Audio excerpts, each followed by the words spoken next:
All right, here we go. This is our final video. This is the final one because it's kind of the most difficult in terms of conceptual understanding. For this one, we're going to have to remember some of our previous properties or previous laws or rules or whatever you want to call them there. Some of them have to deal with absolute value, some of them have to deal with identity properties, and some have to deal with just basic language, translating the math symbols into English language. So let's just dive into it. This one here, the same one we had in class, I have 12 minus n is equal to negative 8. All right. For this one here, we have to remember we have to balance this one out. In order to get n by itself, I have to find the zero pair for 12. Well, the zero pair for positive 12 is in fact negative 12. Remember, zero pairs are two numbers when paired together have a sum of 0. Sum or difference, I suppose, of 0. So what I'm left with on this side is negative n is equal to, now since I took away 12 on this side, in order to keep it balanced, I have to take away 12 on that side. Just a quick refresher, if this is 0 and I'm down at negative 8, what's going to happen again? I'm going to go down 12 more. So if I go down 12 more, negative 8, negative 9, 10, 11, 12, I'll find myself at negative 20.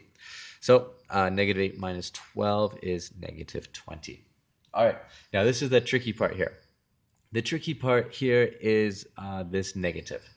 With this negative, we have to remember some of our language being that negatives can mean minus, like up here, can mean minus. Negatives can mean below 0, yes, or to the left of 0, that's true. But negatives can also mean the opposite, okay? So this is the opposite of positive n. But I don't want to know the opposite of positive. I want to know what's the value of positive, of normal n, okay?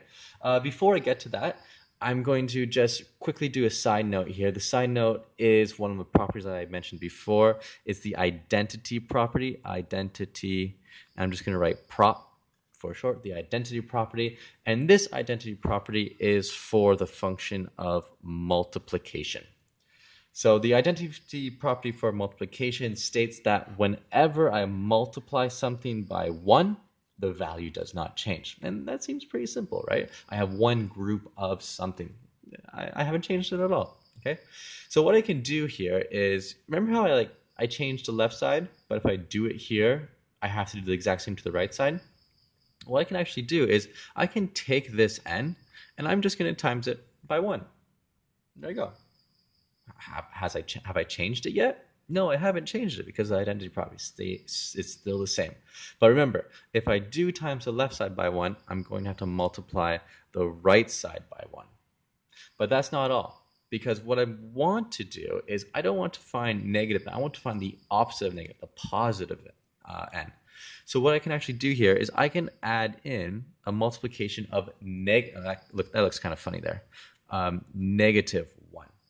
Right? Because by multiplying by 1, I haven't changed the value, but by multiplying by negative 1, what I'm saying is I want to know the opposite of the negative n. What's the opposite of negative n? Well, the opposite of negative n is, of course, positive n.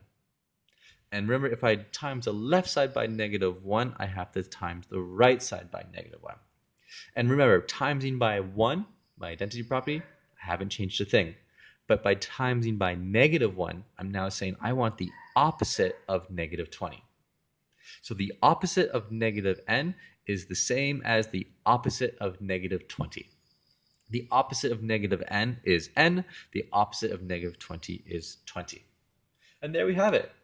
We have that n equals 20. And like we did in our other videos, let's double check to see if this value actually is true. So I have my original statement, my original equation, which is 12 minus n equals negative 8. And of course, my n is going to equal to 20. So I have 12 minus, I make my substitution, minus 20 equals negative 8. If I remember my number line, I'm going to draw a horizontal one down here. I'm at 12, so this is 12. I'm going to go down 20. So if I go down 12, I'm at 0. I now need to go down 8 more. So I'm going to end at negative 8. So 12 minus 20 is, of course, negative 8. And negative 8 is obviously equal to negative 8. And so there we have it. We double checked that n does, in fact, in this equation equal 20.